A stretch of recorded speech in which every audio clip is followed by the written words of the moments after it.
VP Chiwenga condemns post-election violence in Tanzania, calls for unity and peace. Sara vene mapina mashoko ari kuda panguva ino aiwa VP Chiwenga anoatenda the inauguration aiwa yekutanzania, but at the same time vanhu vayabuda vachitaura mashoko achiti angaitawo sei, ndo duty rake, ndo basa rake rekurepresenta mutungamiri wenyika as the VP. Ndoti wasubscribe like on the bell icon.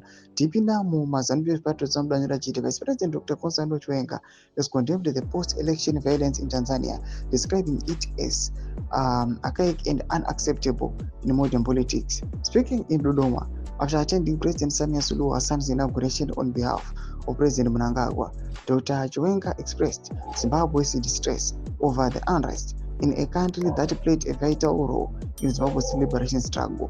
He urged Tanzanians to embrace peace and dialogue, emphasizing that fighting is not something we should talk about in the 21st century.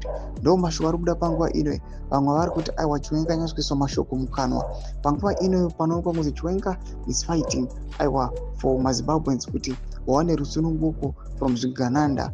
Panguva ino uye achishandisiwa kuti anorepresenta nyika eZimbabwe pane zvinhu zvinoonekwa kunzi zviri shanu.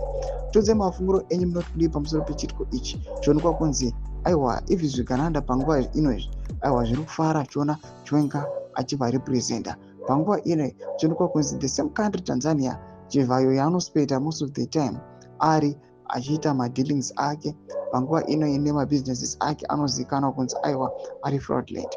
Kuonekwa kunzi the same person anokriticize zvigananda ari kuuya panguva ino achicelebrata the election victory. Ida comment section medu muzwa mafunguro enyu muri kudii pamusoro pechitiko ichi. Subscribe or like, hit on the bell icon.